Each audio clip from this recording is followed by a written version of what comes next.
할렐루야 샬롬하고 축복하고 인사하는 시간, 저 뒤에서부터 정사무엘 할렐루야 샬롬하고 우리 인사합니다. 할렐루야 샬롬 샬롬 샬롬 샬롬 샬롬 샬롬. 하나님 사랑합니다. 여러분 주 안에서 사랑합니다. 어느덧 그러게요, 2024년 주일이 일요일날은 신년 예배였고 7일 14일 두 번째 주가 어느덧 흘러갔습니다. 우리가 성찬을 일요일날 했기 때문에 주일 아닌 주에 했기 때문에 성찬한 지도 꽤 오래된 것 같은 그런 마음이 드네요. 어느덧 그저 둘째 주가 됐어요. 오늘은 10편 16편 1절에서 11절 말씀. 여러분들 무엇이 복일까요? 하나님이 나와 함께 하시니 복인 줄로 믿습니다. 새해 때마다 항상 복 많이 받으세요 하고 믿지 않는 사람들도 항상 인사를 하죠. 복 받는 것은 누구나 좋아합니다. 복 받기 싫다라고 거절하는 사람은 아무도 없어요. 그죠? 여튼 복은 좋은 것이고 누구나 복 받기를 원해요. 그러면 무슨 복을 받기를 원하시는지, 여러분들은 무슨 복을 구하고 계십니까? 무슨 복을 빌어주기를 기도해 주실 때 특별히 이 부분을 놓고 기도해 주세요 하시는 분들이 있는 것처럼, 여러분들 각자에게도 복 중에서도 나는 건강의 복, 나는 물질의 복, 나는 무슨 배우자와의 관계의 복, 여러 가지가 있겠죠. 아니면 기업이 올해는 정말 탄탄하게 자리를 잘 잡기를 원한다든지 여러 가지 소원이 있으실 거예요. 하나님 앞에 이왕이면은 말씀 속에서 우리가 항상 주님이 주시는 귀한 축복으로는 저와 여러분들이 되시길 바랍니다. 사람마다 다를 수가 있어요. 이 복을 원하는 이런 것은 무엇을 복받기를 원하는가. 어떤 사람은 돈, 물질, 어떤 사람은 명예, 나는 이번에 국회의원에 꼭 당선되기를 원한다든지, 어떤 사람은 평생 놀고 먹는 것을 구하고 그냥 편하게 잘 생활할 수 있었으면 좋겠어, 적당히 가지고 있어서 필요한 것 잘 구하고 그것으로 인하여 부담 느끼지 않는 그냥 그 정도만 아굴의 복처럼 그냥 먹고 입고 편안하게 그런 부분에 큰 염려가 없는 그런 복, 작은 복을 구하시기도 할 것입니다. 우리는 성경이 말하는 복을 생각해보죠. 여러 가지 복을 말하고 있지만 다윗이 말하는 복을 한번 살펴보기로 합니다. 16편 위에 보면 다윗의 믹담에 이렇게 쓰여 있어요. 나는 그들이 드리는 피의 전제를 드리지 아니하며 그 이름도 부르지 아니하리로다. 4절에 보면 이렇게 말하죠. 그래서 그 이름이란 다른 신들의 이름을 말한다는 것 여러분들 이해하고 가시기 바랍니다. 다윗은 4절을 통해 자신이 전적으로 누구만? 하나님만 섬겼음을 고백하죠. 사도행전 13장 36절에도 보면 다윗은 당시 하나님의 뜻을 따라 섬기다가 잠들어 그 조상들과 함께 묻혀 썩음을 당하였으되 이렇게 증거하고 있어요. 주의 거룩한 자를 멸망시키지 않으실 것입니다. 이렇게 또한 10절에도 고백을 하죠. 이는 주께서 내 영혼을 수월해 버리지 아니하며 주의 거룩한 자를 멸망시키지 않으실 것임입니다. 이는 다윗을 통하여 그리스도의 부활을 예언한 것과 같다.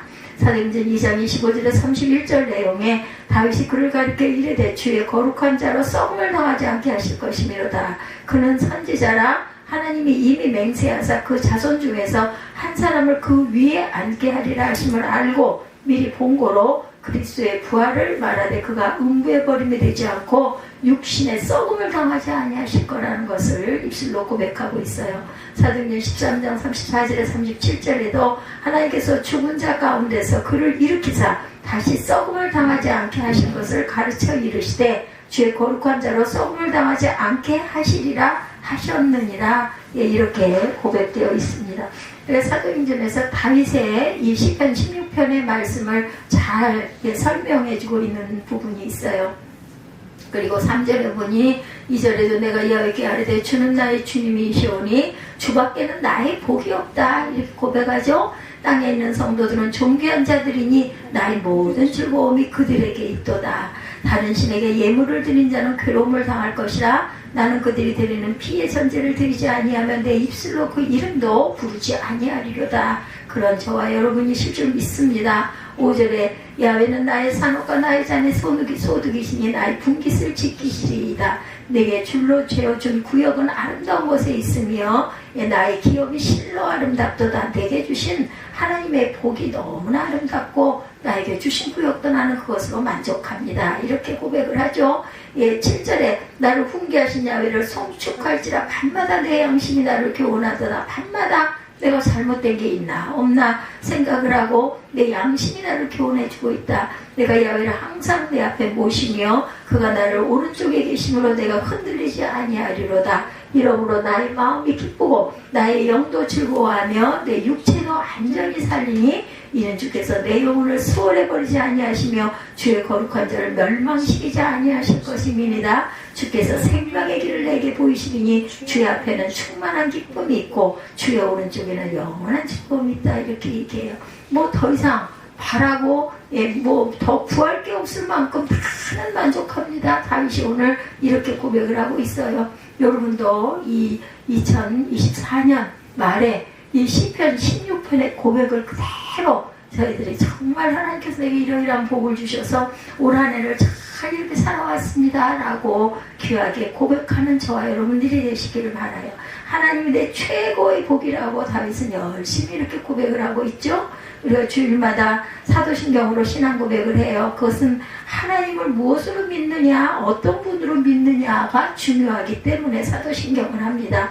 우리 믿는 사람은 하나님이 최고의 복이죠. 하나님만이 최고의 복이에요. 그 신앙 고백을 다윗이 한 거예요. 다른 우상 아무 소용이 없다라는 거죠. 그리고 다윗이 복을 받은 것은 그 믿음 때문이었다라는 거.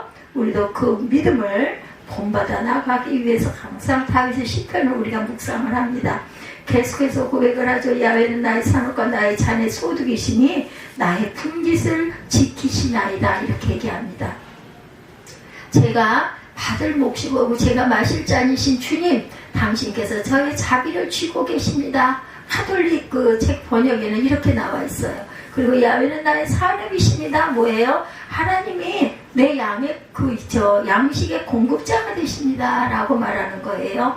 야훼는 나의 잔이시다. 하나님이 음료수의 공급, 물도 내게 하나님께서 잔의 공급이다라는 것은 물도 내게 하나님이 주신 것입니다. 그리고 3절에 야훼는 나의 분깃을 쥐고 계신다. 뭐예요? 하나님이 나의 운명의 주관자이시다. 제비 뽑을 때 여기 제비라는 뜻을 갖고 있어요. 나의 분깃, 우리 말씀 그 분깃으로 뽑았잖아요. 항상 보면 예지가 아주 좋은 말씀만 뽑아요. 보니까는 요번에 예지가 그 고백하는 그 고백 내용이 아주 귀한 축복의 메시지인 것이 나와서 제가 아까 이걸 보면서 그 생각을 했는데, 이 말씀, 그 예지 고백이 어디 있었죠?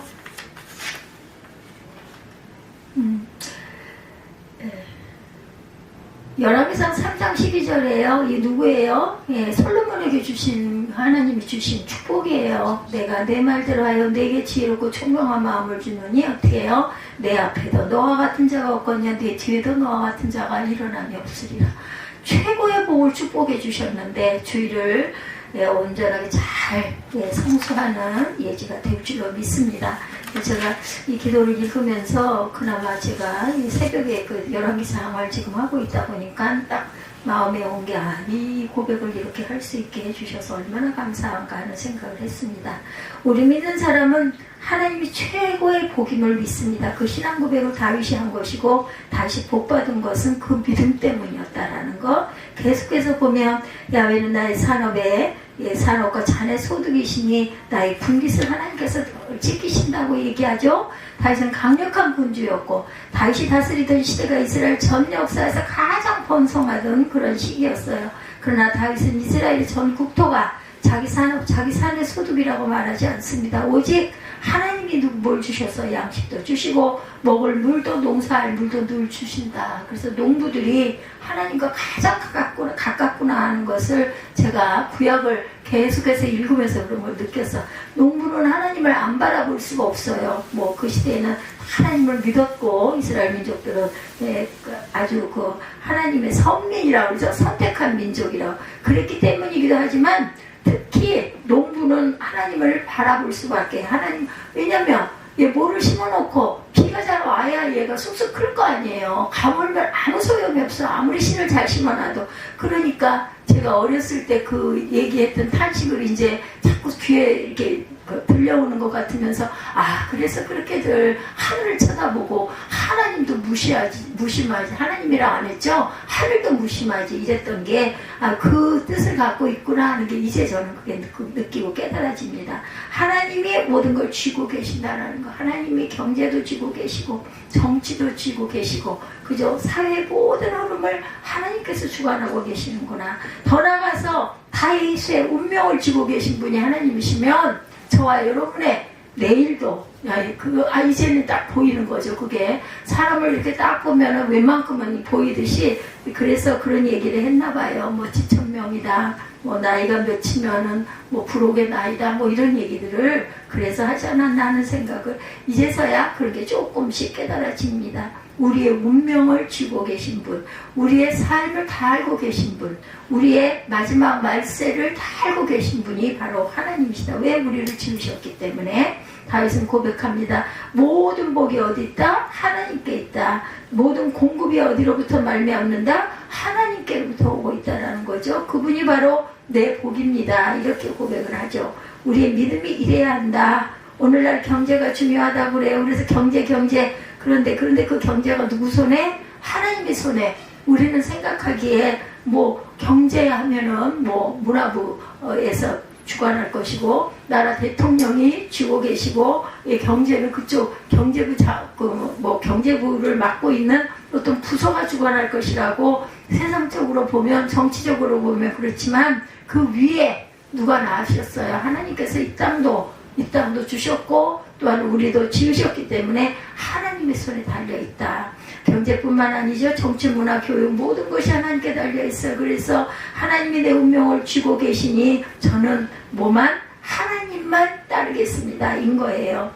두레마을 여러분들 들어보셨죠? 김진홍 목사님 설교 중에 나오는 내용입니다. 90년대, 2000년대 초까지 북한을 아주 자주 방문했대요. 이분이. 그때 경험한 이야기예요. 이분이 평양에 갈 때마다 고려호텔 2층에 있는 서점에 들려서 책이나 비디오를 쭉 살펴보고 골라서 사오시기도 하고 그랬다고 그래요. 다니실 때겠죠. 그죠? 그런데 세 번째 갔을 때 서점에 들렸더니 특별한 제목의 책이 있더랍니다. 김일성 그이는 하나님이라는 그 제목의 책이 차고에 특별히 진열이 되어 있더래요. 그래서 10달러를 주고 그 책을 샀대요. 가방에 넣고 귀국할 때 비행기에서 읽어야지 생각을 했다는 거죠. 챙겼는데 귀국할 때 고려항공은 평양에서 북경으로 가더래요. 그러면 북경에서 서울로 오게 되죠. 그래서 비행기에 앉아서 그 책을 꺼내서 읽었대요. 그러면서 엄청난 충격을 이분이 받으셨다고 합니다. 이거 보통 문제가 아니다. 이거는 통일 문제가 아니라 영적 싸움이다. 이런 그 생각을 하게 됐다고 합니다. 왜냐하면 김일성 그이는 하나님 그 책에 사도신경이 바뀌어 놓여 있더라고요. 전능하사 천지를 만드신 하나님 아버지를 내가 믿사오며. 아주 소중하죠. 모든 공교의 신앙 고백의 기준이 사도신경인데 그 책에는 사도신경을 변형시켜서 전능하사 당과 인민을 영도하시는 김일성 주석을 내가 믿사오며 이렇게 되어 있더랍니다. 그 외아들 김정일 동지를 내가 믿사오니 이는 공산당으로 잉태하사 이런 식으로 미제국주의자들에게 박해를 받으시고 저리로서 인민을 해방하러 오시리라. 이렇게 사도신경이 고쳐져서 쓰여 있더랍니다. 그리고 끝에 아멘까지 써 있더랍니다.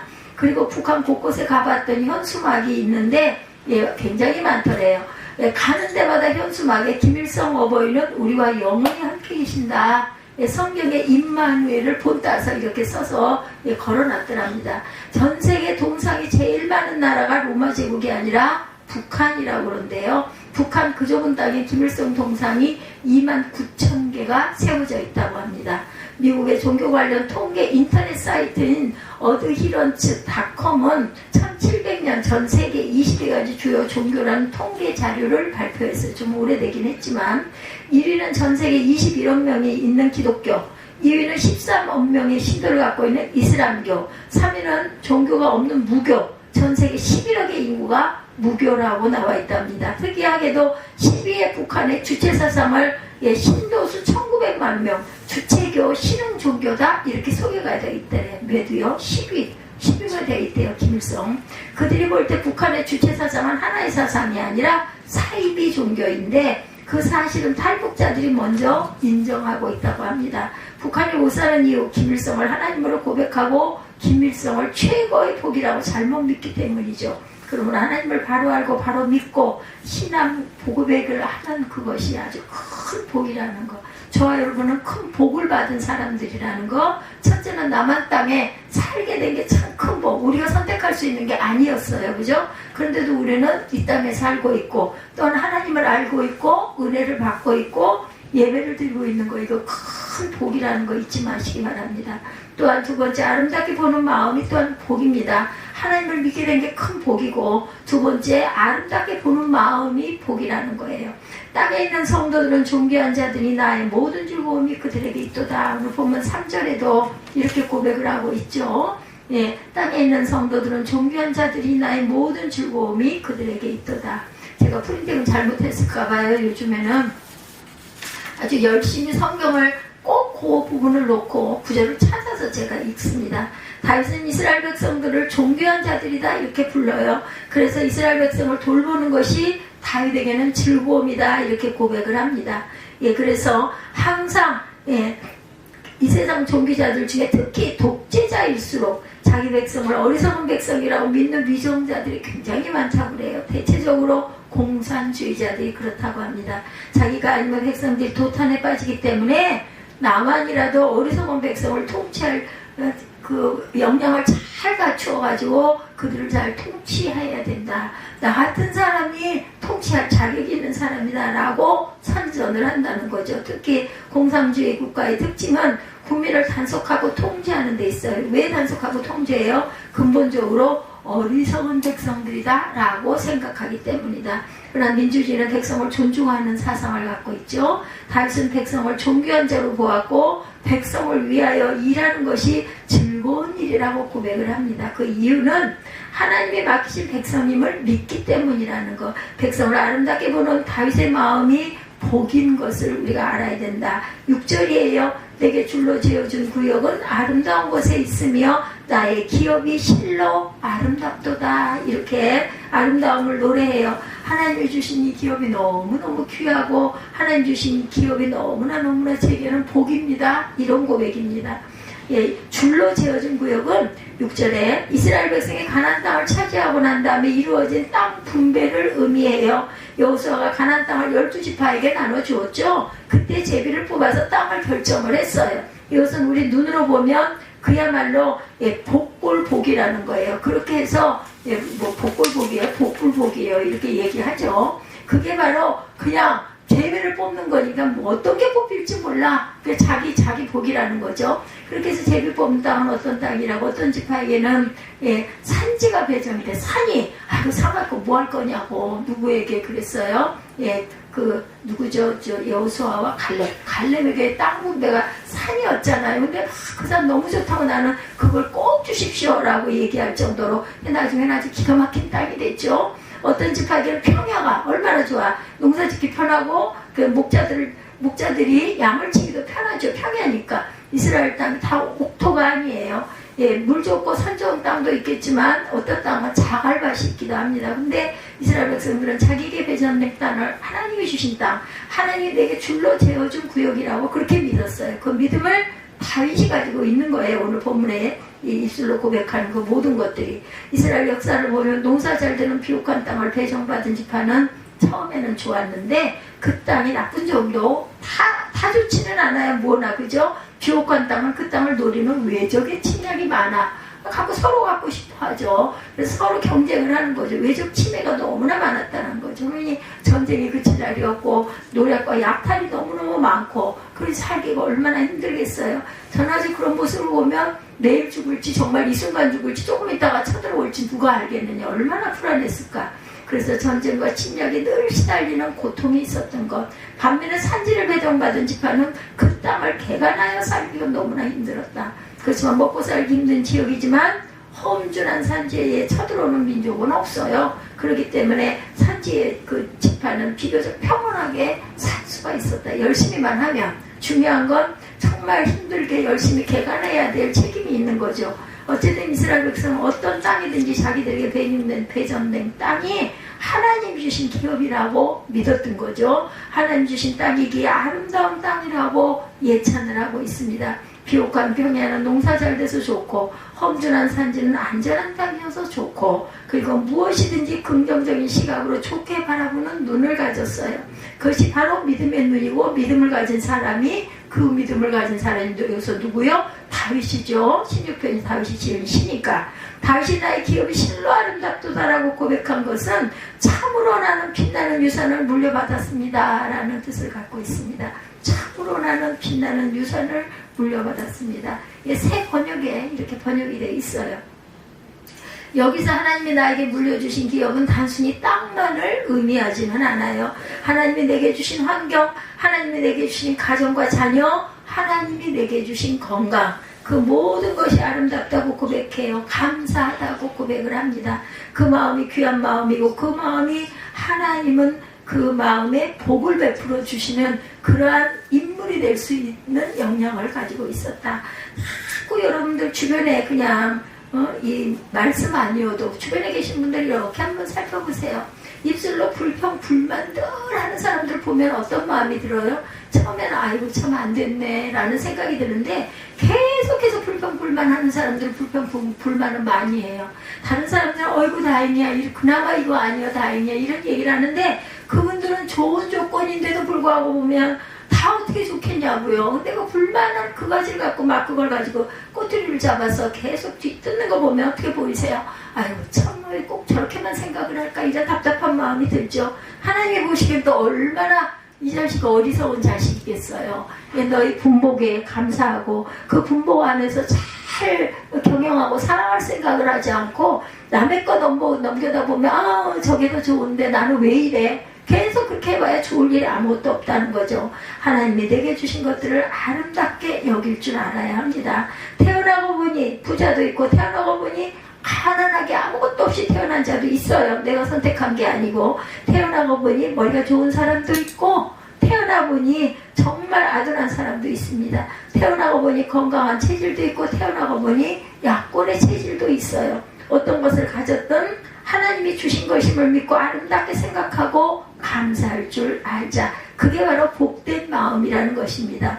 어떤 것을 가졌든지 하나님이 주신 것임을 믿고 또 내가 극복할 수 있는 만큼만 어려움도 주신다는 것을 믿고 그 믿음으로 열심히 감사하며 열심히 내가 해야 할 것을 묵묵히 해나가는 그리고 오래 참는 그 마음가짐을 가져야 된다. 그게 바로 복된 마음이다. 근데 문제는 내가 받은 것을 시원찮게 보고 남의 것을 더 좋게 보는 그거 이런 심보로 복을 받을 수가 없죠. 아니 복이 와 있어. 근데 깨달지 못해. 아유 저게 더 좋은데 난 언제 저렇게 될까? 이러다 보면 하나도 만족하지 않고 막 힘들어하고 짜증나고 그죠? 좀 생나고 질투나고 좋지 않은 마음이 자꾸 자리를 잡으면 어떤 것도 기뻐할 수 있는 것은 아무것도 없다라는 거예요.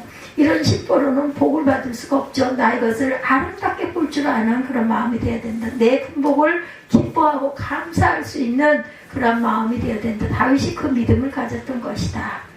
예, 그 곽선희 목사님, 예, 그 전에 그 아주 열심히 결혼 주례를 많이 하셨다고 그러죠. 그분이 그렇게 설교를 하셨다고 그래요. 사람은 아무래도 복을 타고나야 된다. 사람의 마음대로 뭐라는 것 같아도 그런 게 아니다. 어떤 복을 타고나야 되나? 첫째, 부모를 잘 만나야 된다. 내가 신부 보고 그런 얘기를 한다라고 그분이 얘기해요. 아주 예쁜데 그 얼굴, 예쁜 얼굴 당신이 만든 거 아니야. 부모를 잘 만나서 친정 어머니가 예뻐서 예쁜 거지. 무슨 수로 예뻐지나 부모를 잘 만나서 이 자리에 이렇게 결혼을 하게 되는 거 이게 바로 복이야. 예, 이거 내 노력으로 내가 한 것이 아니라는 거 그것을 꼭 기억해라고 얘기를 한다고 합니다. 둘째는 스승을 잘 만나야 된다. 유치원 선생부터 대학 교수까지 내 정신세계를 인도해준 모든 선생님들을 잘 만나는 것이 얼마나 중요한지 이거 한번 잘못 만나면 인생이 망가지죠. 요즘에 뭐 그 이단 그 종교에 있는 그 교주들이 그렇다면서요. 특히나 젊은 학생들 중심으로 그렇게 처음에는 막 엄청나게 뭔가를 많이 베풀어 준대요. 그래가지고 완전히 믿게 하고 그 다음에는 사업하고 있는 거 다 그리 침투해가지고 다 뺏어가고 나중에 남는 게 빛만 남는 거지가 돼버린다라는 이런 얘기가 있더라고요. 그래서 뭐 많이 나눠준다고 하던데요. 그랬더니 그렇게 해가지고 발을 딛다 보면 거기에 빠져서 나중에는 단물을 거꾸로 다 빼간다라는 거예요. 무서운 거죠. 그러니까 이렇게 부자가 된 거예요. 아주 그 이단에 보면은 엄청난 부를 가지고 있죠. 세 번째 복이 아내와 남편, 배우자를 잘 만나야 된다. 이것도 내가 선택한 것 같지만 하나님이 맺어준 복이라는 거. 그러고 보면 복이란 하나님께서 내게 베풀어 주셔야만 내가 누릴 수 있는 것이라는 거예요. 이 모든 것이 하나님이 내게 주신 아름다운 유산이다 해서 감사하는 사람이 진정으로 복 있는 사람이다. 깜빡이와 비둘기가 같을 수가 없어요. 그죠? 만족하지 못하는 영혼이 불평과 원망을 일삼는 영혼과 같을 수는 없습니다.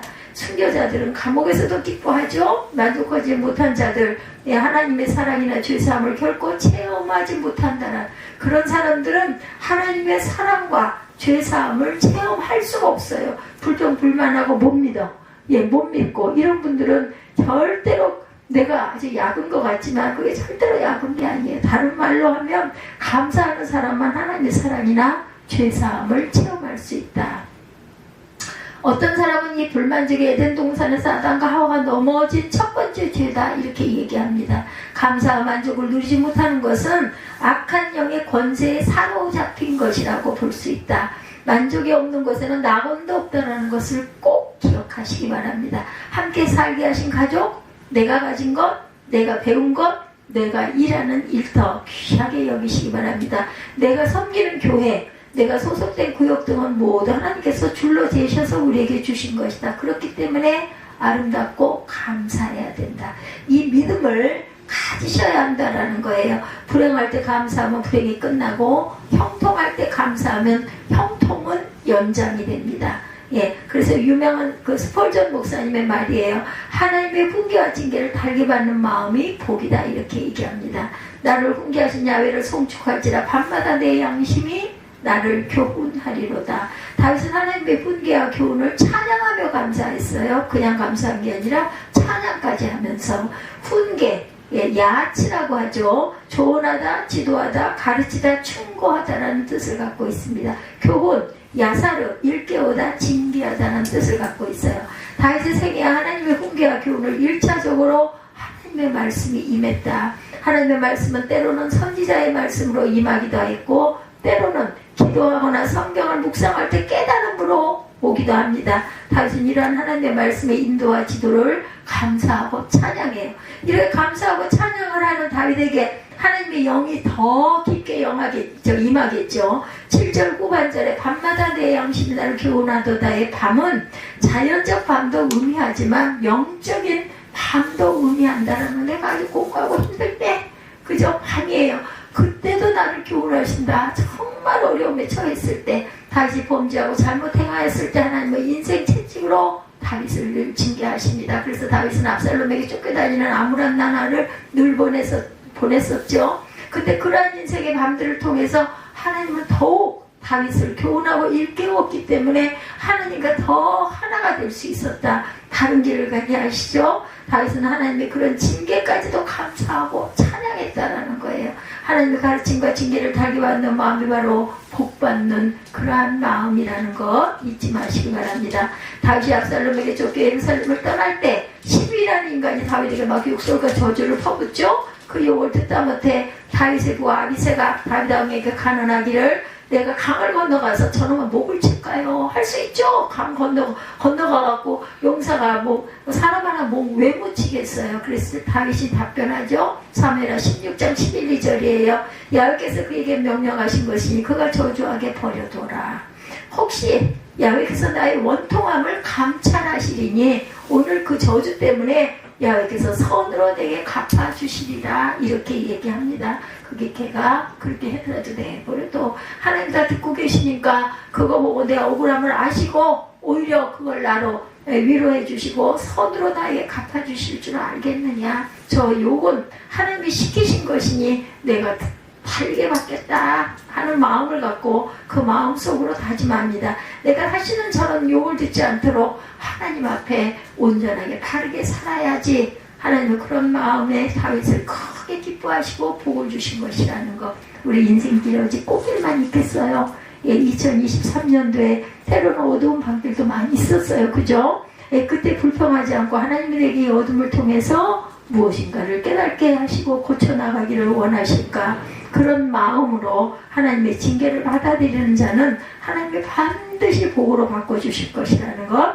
사람은 본능적으로 편한 길, 꽃길, 시온의 대로를 걷기를 원하지 어둡고 힘들고 험난한 길, 그런 방랑자의 길, 예수님의 십자가 길을 걷기를 원하지 않습니다. 그래서 그 말씀 카드 뽑을 때 아니 참아라 시련과 환란에 대한 이야기 나오면 아주 질색들을 하잖아요. 근데 어찌 보면 그것이 오히려 내가 하나님과 더 긴밀하게 더 하나님을 의지하고 함께 할 수 있는 그런 길이라는 생각을 우리가 할 줄도 알아야 되겠다. 그래서 우리는 하나님의 훈계와 교훈이 늘 필요하죠. 그것도 매일. 그래서 우리가 항상 성경 속에서 말씀 속에서 기도하며 주님의 음성을 들어야 할 필요가 있다는 거죠. 이제 24년이 밝았어요. 하나님의 말씀의 인도를 잘 받으시기 바랍니다. 그러려면 주일예배 말씀 들을 때 그 말씀이 내게 주시는 하나님의 음성이다 이렇게 믿고 들으시기 바라요. 제가 하나님이 아니라 제가 드리는 하나님 말씀들이 하나님의 음성이다 이렇게 받으시기 바랍니다. 그래서 항상 다윗같이 하나님의 징계도 잘 받고 그것도 감사하고 그 속에서 하나님을 깨닫고 느끼고 하나님의 음성으로 바꿔가는 저와 여러분들이 되시기를 주님의 이름으로 축복합니다. 시편 16편을 통해서 우리가 무엇이 복인지를 깨달을 수 있었어요. 그죠? 바른 신앙 고백이 복입니다. 김일성을 신뢰하니 이런 것이 바른 신앙이 복이 아니죠. 바른 신앙 고백 항상 우리 신앙 고백들이죠. 아름답게 보는 마음이 복이다. 하나님이 주시는 어떤 것도 훈계와 징계 또한 하나님이 내게 복을 주시려고 이런 것들을 통해서 주님께 더욱더 가까이 가게 하나님께 더욱더 부르짖어 외치게 하는 것이 바로 그렇게 하기 때문에 내가 고난 속에서도 하나님을 더 가까이 볼 수 있어서 감사하는 저와 여러분들이 되시기를 주님의 이름으로 축복합니다. 우리 결단하시고 축도로 예배를 마치도록 하겠습니다.